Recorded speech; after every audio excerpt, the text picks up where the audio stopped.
Bold TV.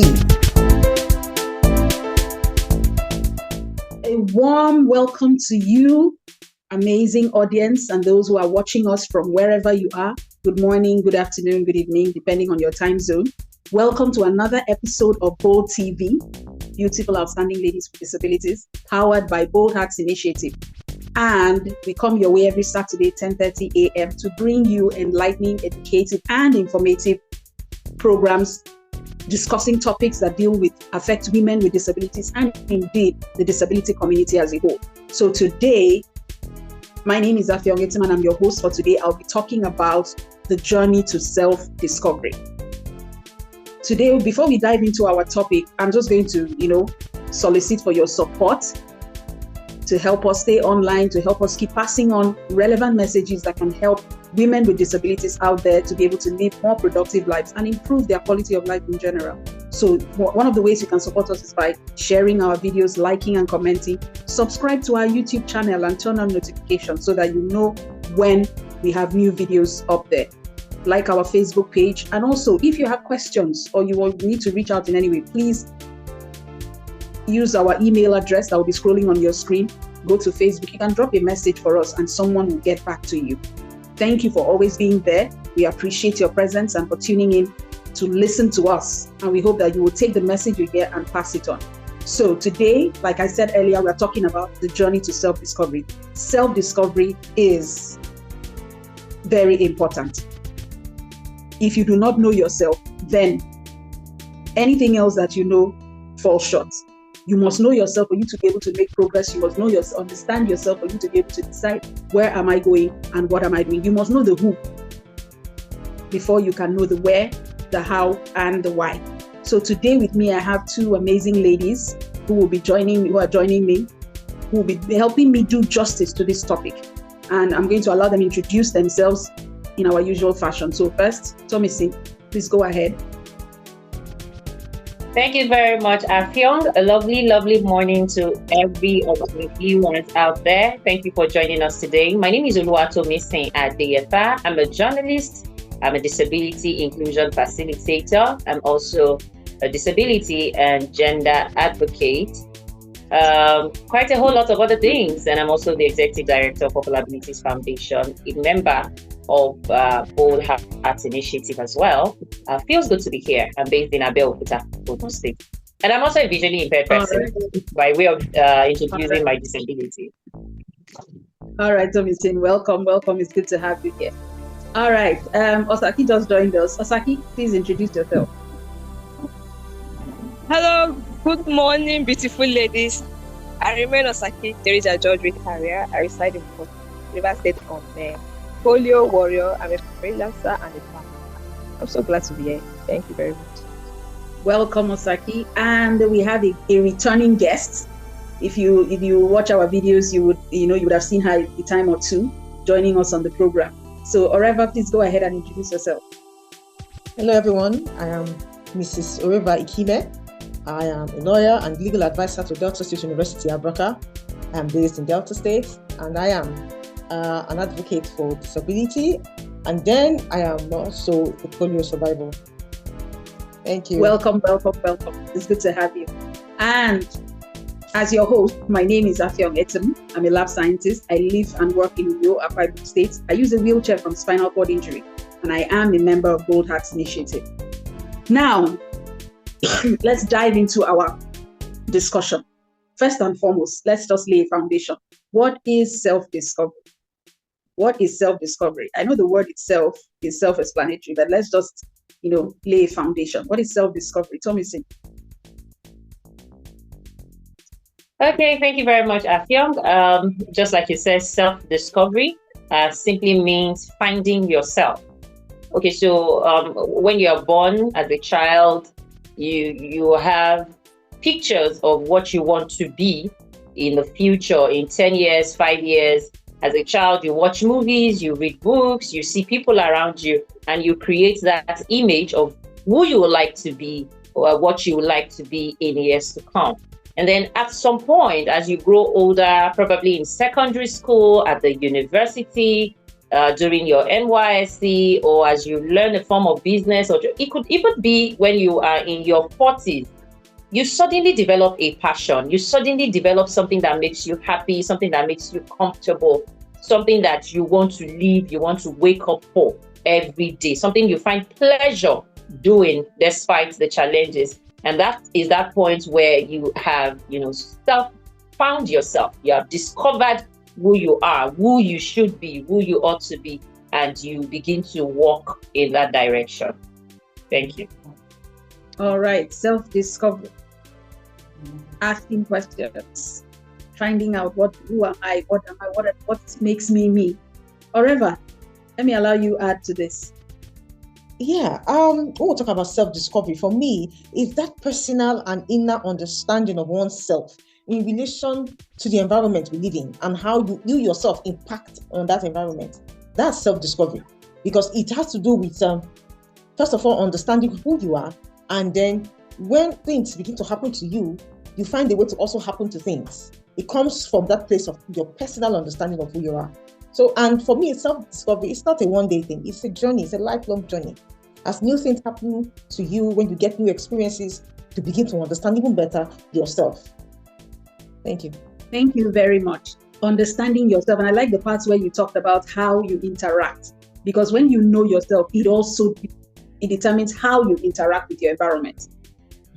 For me, I know in the course of preparing for this, I found out that I came to the conclusion that self-discovery is like creating a roadmap from the past to the future, because it involves everything about you, who you were, who you are now, and who you will be. Because it takes you going back to see, okay, how did I get to where I am? What happened before? What is happening now? And where am I going? So self-discovery is like sitting down. It requires you to reflect and, sit down and discover who am I. And that is not just about, when you ask people who are, first thing they talk about is their name. That's not who you are. There's so much that is encompassed in self-discovery. There's so much encompassed in it. And I think, this, we may not have enough time to really dig deep into this, but just know that you need to take time to know who you are. And that's why we are here. Osaki, why is this so important? Especially for women with disabilities. Why is it so important to, go on this journey? Okay, thank you very much. I have a few points why I think is important for women with disabilities, and especially to me, like it's a life experience that we see. Self-discovery, as for me, it clarifies my life purpose. What am I doing? What am I doing here? Why am I here? The value of what I'm to display. So let's say that if I find myself in a classroom, I know I can do the educating parts of life, and I'm doing it. So I now know that in teaching, when it comes to disability, you don't have to move around the classroom. I have to create a way where I can make an impact with the students, just sitting down, getting their attention. So that self-discovery helps you to know the better version of a particular profession. Also, it brings us confidence and self-esteem. Why women with disabilities, why me? Because I know I'm good at this. My confidence is full, sure. I'm not shaky. I have that confidence and self-esteem. You cannot come and bully me or tell me that I did not do it well. My friend, let's challenge ourselves. Now the students, I'll give you a better point here. Because I have that self-esteem. I'm not shaky. And also, it enhances my decision making. If I say I'm going to the market, because I know, even though I cannot walk through the market, I can get to the market and sit down somewhere. Maybe I have a friend there and say, please, I want this, I want that. I have my money. All I just need is just help me and walk. I don't need to go anybody. That's what money. People ask, why go to the market? I say, my friend, I go to the market too. I get to the market, I quickly make acquaintance. Somebody will just gist to it. I say, please, I might just buy one thing in your shop. The remaining thing, you go there and buy it from me. You don't even know me. I'll just buy one thing from your shop. Say, please, I need this, I need that. And I'll tell you all I need. And you just go there and buy it. So my decision is not shaking. I know that this is what I want and I can do it and I'll come back, And it strengthens relationship. Because when you have this self-discovery, you know how you communicate. People keep on don't know how to communicate. Because I've met a lot of people that say, I like you, I want to be your friend. So that self-discovery, I know how to communicate. I know how to tell you, stop.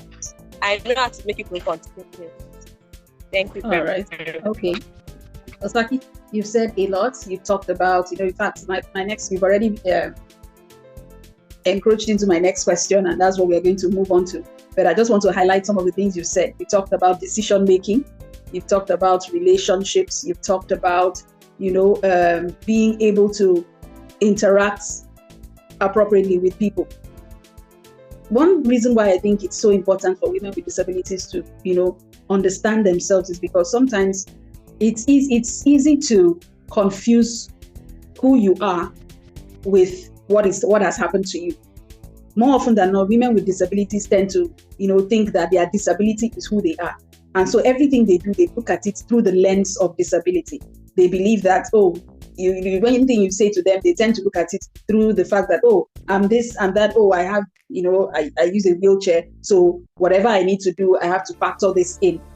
They limit themselves by, defining themselves based on their disability. Your disability is not who you are. Your disability is not who you are. It is what has happened to you. It is not who you are. So we're just going to go to the benefits, some of the benefits. Saki has mentioned some. We're going to move on to the benefits of, self-discovery. What do you stand to gain when on an understanding of yourself? What do you stand to gain? So Tomisin, I'll let you go first. Just share like 2 with us. Thank you very much. The benefits of having discovered yourself. My grandfather used to tell me that if you don't stand for something, you fall for everything. And so if you haven't discovered yourself, you would always giggle. Garbage in, garbage out. Everything and everyone and anything and everyone you put in.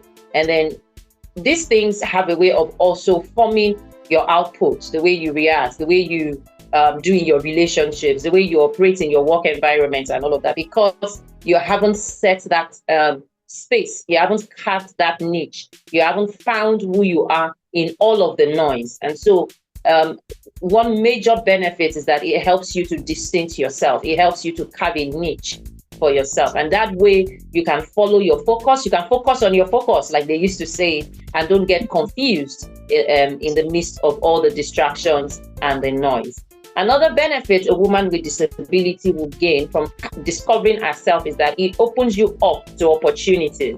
So when you know that you can be more regardless of your disability, when you know that you can be whatever it is you want to be, regardless of challenges, financial or economic status, your age, your disability, it opens you up for more opportunities. You are able to see opportunities even when it is very minute, and you're able to take it to your advantage and be the best you want to be. So let me stop there and allow others to contribute. All right. Thank you so much. Carve a niche. We talked about personal branding in one of our topics. When you know who you are, you don't go for everything. You will easily recognize what is for you and you will pursue it. It gives you direction. It narrows your focus.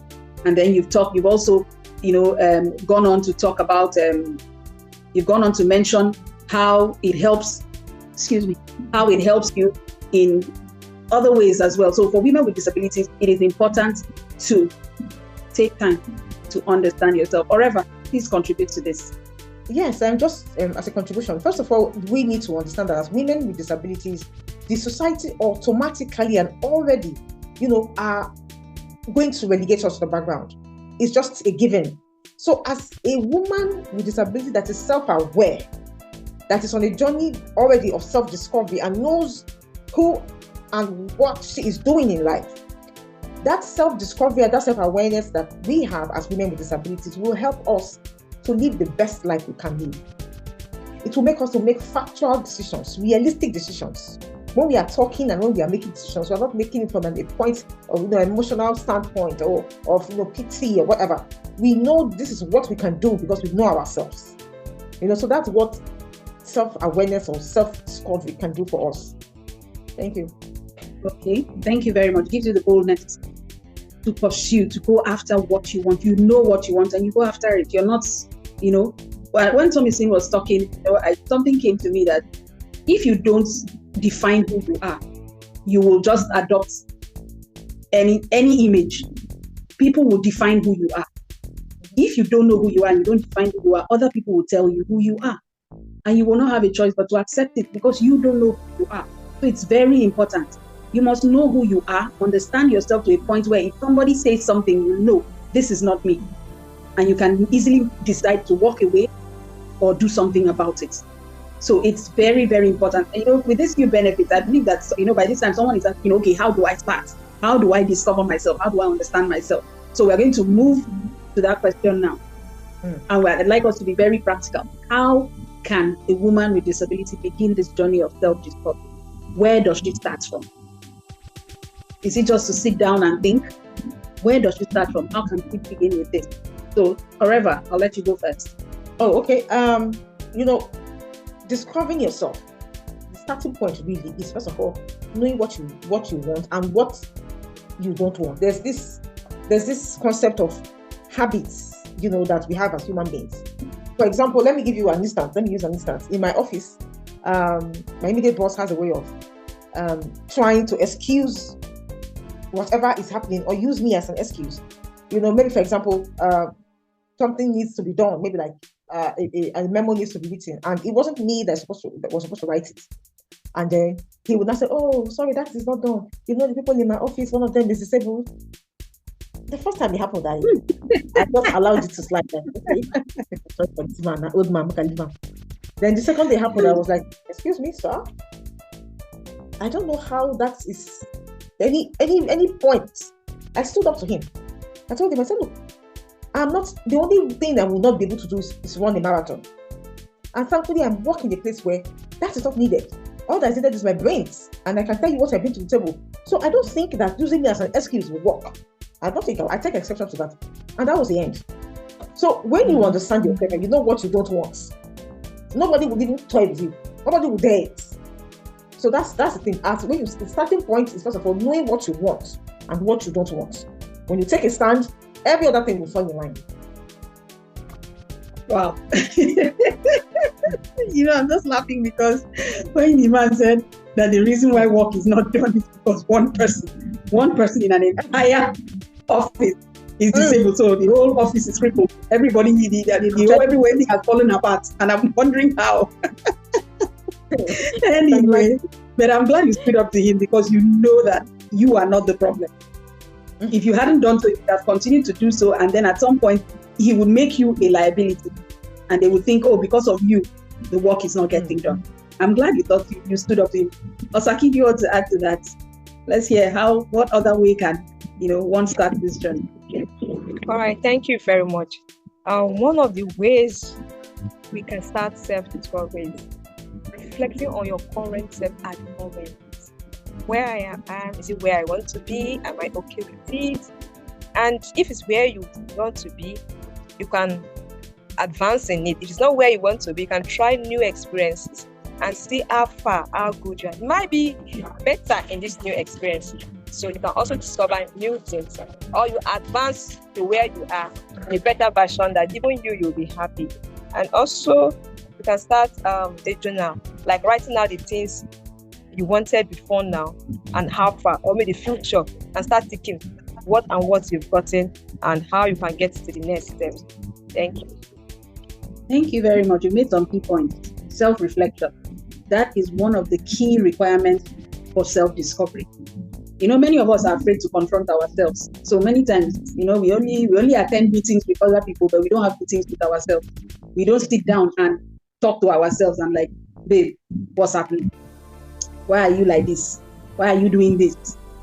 You question yourself, like Osaki said. Reflect on your current self. Where am I now? What's happening now? Journaling is very important because you can't reflect without document. When you document, you put it on paper and see it with your eye. It makes a huge difference. It now becomes real, and you can now, take steps towards making the right, either redirecting yourself or making the changes you need. So, Missy, please add to this.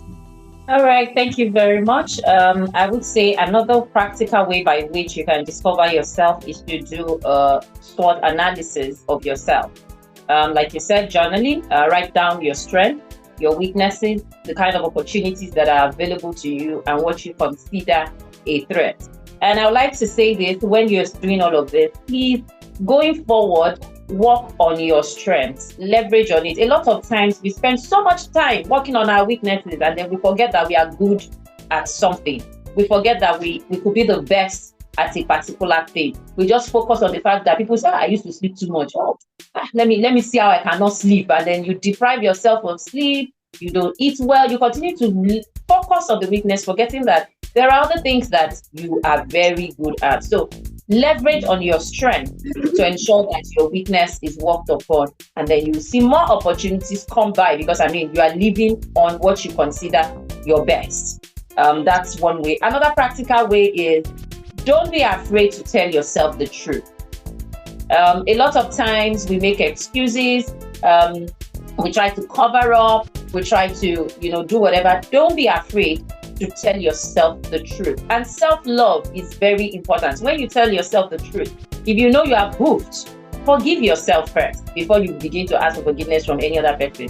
That way, forgiveness from people will be easy, and you can move on very quickly. So another tip I would also like to give, apart from all of this, is let your yes be yes, and let your no be no. I hear a lot of times that people will say, when a woman says yes, she actually means no, and when she says no, she actually means yes. And I tell them, it's not me. When I say yes, it is yes, and when I say no, it is no. So have a standard for yourself. Have a standard. Have things that you know that, no, this is below the belt for me. This is above the belt for me. That way, you can begin to walk in that line, and then you see that everything you have aligned for yourself will somehow, fall in place. Like the example our barrister has given earlier, you will discover that if she didn't have a stand, if she's not standing for something at that particular moment, she would have been put under the bus, and she would be the one suffering, bearing the brunt for every ineptitude, because of course she didn't have a stand. She didn't have what she feels like, this is me. She doesn't know who she is, and so she could be anybody at any time and all of that. So those are the few tips I would give for now. Thank you. All right, thank you so much. You've talked about strengths and weaknesses. You've talked about being true to yourself, being authentic, being true to yourself, and you've talked about having standing up for something. And I always say that integrity begins with you.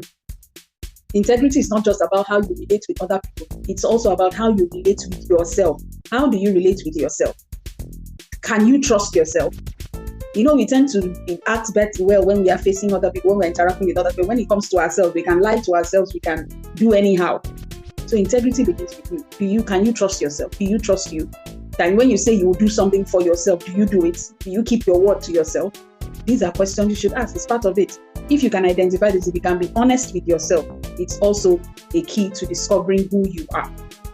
In addition to what has been shared already, I'd just like to say that don't do it alone. The journey to self-discovery, in as much as yes, it requires self-reflection, having a meeting with yourself, you also need other people, like-minded people. Join a community where, they can help you. You have access to resources that can help you in that journey. They can share information, share knowledge that can help you discover yourself. Also, get a coach or a mentor. Get help. Nobody can do it by themselves. Sometimes, even when you're reflecting, there are some things you will still not see. You will be blind to it because it's you. But somebody else can easily notice it and then tell you, this is it. This is the thing that is holding you back. This is the thing you need to. You may not even see even the good things in you. Somebody else will tell you, look, I know you're good at this. You do this very well. And that can help to motivate you and jumpstart, the journey of purpose for you. So, and, I believe that, we've not exhausted this topic, but I believe that with what we have shared here, it can help somebody to at least take that first step. Take that first step. Talking about self-reflection, please, it's not a big deal. You don't need to do fasting and prayer. Self-reflection just requires you to question where you are. Question, for example, why do I like the things I like? Is it me, or is it because somebody else told me it is good to like? Why do I hate the things I hate? Why do I like the people I like? Why do I hate the people I hate? What makes me happy? What excites me? Why am I excited about it? By the time you sit down and think deeply about those questions, answer those questions honestly, you will be shocked at some of the things you will discover. So that's what, and then, what happens is that you become more self-aware. You know yourself. You know that, like for me personally, let me give an example. If there are some people I cannot, when they keep, if I'm going on the phone with them, I say a quick prayer, because I know that there's a possibility of my emotions, running away if I'm not careful. So I know. Sometimes if I find that I may not be able to have a conversation with them calmly, I will not pick that up. I know myself to that extent. I'm aware of myself to that extent. I'm not going to pretend and be nice, and then I end up fighting with somebody on the phone. No? I'm aware of myself, so I know my triggers. And if I know that talking to this person at this point in time will end badly, I won't pick the call. Or I'll tell the person, can we talk later? When I must have, I'm in a mental state where I can talk to you, and no matter what you do, my brain will not fire bullets. So that's an example. So ladies, let's just give a parting shot, just one statement that you would like to say to a woman out there as she begins this journey of self-discovery. So, Missy, just one simple statement. Thank you very much. I just would say that you are who you think you are. So, whatever it is that runs through your mind as a woman with a disability concerning yourself, that's exactly what you're going to, exhibit, as the case may be. Thank you. All right. As a man thinks in his heart, so is he. That's what the good book says. Osaki? Okay. The one word I would say is be kind to yourself. Let's be kind. All right. Thank you. Be kind to yourself. Some of us don't even know that we treat ourselves badly. However, yes, I just want to let everybody know out there that when you start the journey to self-awareness and self-discovery, we should be ready to lose a lot of people and a lot of relationships. Because if you actually sit down as a woman with disability, I'm telling you, and do a reflection, you'll find out that you have been in some relationships that ideally the real you would not want to be there or should not be there. So in the process of discovering yourself, if you find out that you are in a relationship that you should not be in, don't be afraid to say, look, enough of this. To take a stand. Because the thing is this, until you are willing to leave your comfort zone and say, you know what, let me not accept this where I am or this person because of, look at me now, I'm not even happy somebody is here to ask me what I'm carrying. Until you leave your comfort zone and actually launch out, you will not know the goodies that are out there.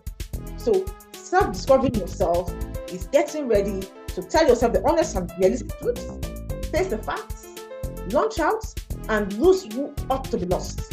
Thank you all. All right, thank you. So be ready to walk away if need be and walk towards what you want.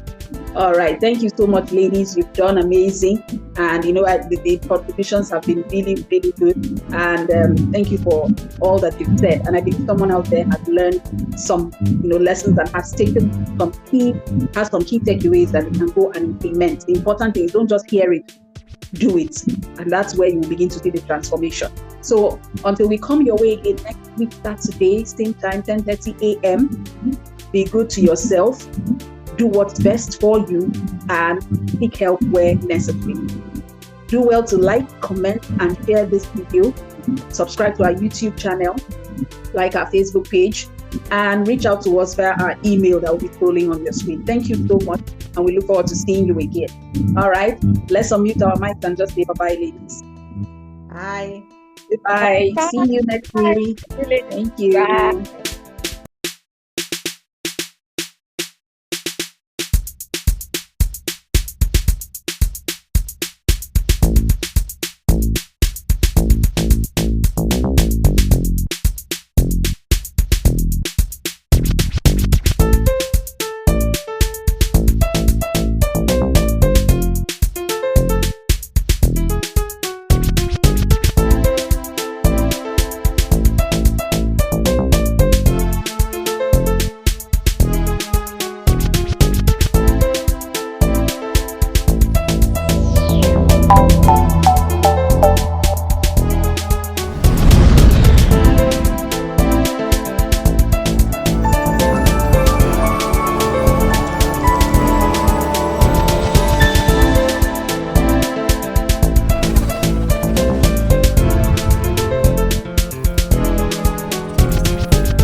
This is Bold TV.